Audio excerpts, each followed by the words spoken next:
Building a gaming PC now can be a challenging task because there are certain things to consider first before your build. If you don't research first, you might end up having your budget exceeded, or you might not have your expected performance out of your PC, or the shop can also bamboozle you for their own profit. So this is the only video you'll ever need before building a PC. In this video, I'm gonna talk about 7 things you should consider before buying a new PC. Number 1. Research. It is really necessary to research about the stuff that you will put inside your PC. Research about the components you need, mainly focus on the processor and the GPU and the motherboard.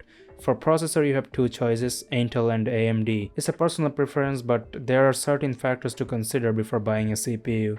This is the result which was depicted in an article in Tom's Hardware website, and the link of this is in the description. It's a long article and the only article you'll need to choose between AMD and Intel processor. Personally, I root for Intel, but I have an AMD processor now because it has a sweet internal GPU as a backup if I ever need it. So it all comes down to your personal needs and expectations. There used to be 2 choices for choosing a GPU, but now after Intel's Arc GPU is out in the market, you may consider that as a choice too.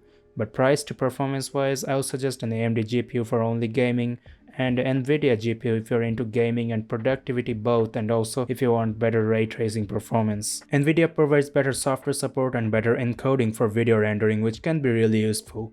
But gaming performance wise, AMD GPU offers more performance than Nvidia at almost similar pricing. For motherboards, you should check the socket type. It can support an AMD or an Intel processor. You should also keep an eye out for the form factor of the motherboard. 3 types of form factors are available, such as ATX, Mini ATX and Micro ATX. Each of them are different in terms of size, expansion slots, RAM slots, and etc. Here's a detailed overview of comparison between them. If you want more SATA ports and RAM slots, then go for an ATX build. If you want to fit the motherboard in a small case to save space on your table, then go for Mini ATX motherboards. Number 2. SSD versus HDD. An SSD is faster in terms of read-write speed, and it can really help boot up your computer faster and also load the games faster than your hard disk. An SSD is a must-buy for gamers in my opinion. It just feels great turning my PC on in just 10 seconds. With hard drive, it used to take almost a minute. So I obviously recommend buying an SSD for faster performance. They're expensive, but if you can't afford it, at least go for the smallest size so that you can put your Windows in that and other stuffs in the hard drive. That way your PC will boot up using the SSD, which will be faster. Number 3. Power Supply Calculator.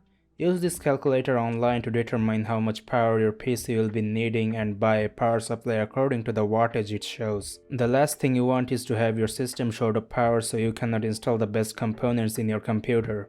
For high performance CPU and GPU, you must use a power supply that has high wattage. So input your desired components in the website and press the calculate button to have your PSU recommendation. This step is often overlooked by those who wants to buy a new PC. Number 4. RAM speed.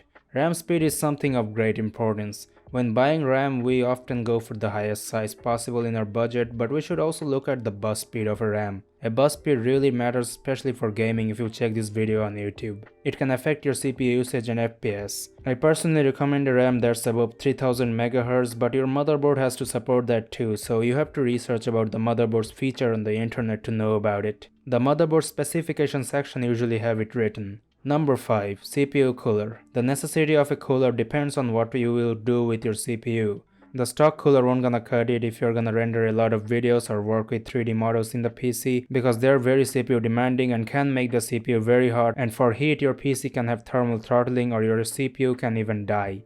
So buy a CPU cooler if you do heavy tasks a lot. For just casual gaming or online gaming, the stock cooler should be just fine. But keep an eye out for the temperature of the CPU using a software called Hardware Monitor. You can go for general coolers or even more expensive liquid coolers if you can manage one with your budget. Number 6. VRAM isn't everything. When buying a CPU, don't just look at the VRAM to gauge the performance of a CPU. That's just a terrible idea. You need some education. VRAM can be high on any GPU regardless of their core count and frequency. In a video game, the VRAM only serves one purpose, that is loading more resolution and textures. But delivering high frame rate is not its job. That depends on the core count and frequency and some other factors. You should look up on YouTube and gauge the performance with FPS comparison. It's dumb to think a GPU with higher VRAM is gonna perform better than a GPU with lower VRAM. It just can hold more details at once, like a memory of any device. Number 7. Refresh rate. Refresh rates on a monitor can be something you should consider checking, especially if you play competitive games in general. Higher refresh rates can make you a better gamer in FPS games or any games. When you see more frames at once, you can kill more. Refresh rate is one of the most pay-to-win feature you can have on a monitor. High refresh rate monitors are expensive, but if your budget cuts it, then it's a great thing for gaming. So these are 7 things I wanted to mention about what you should do before getting a gaming PC. Hope this video helps you taking better decisions and enjoy your PC to the fullest. I've also made a video about what to do after buying a gaming PC, so be sure to check that out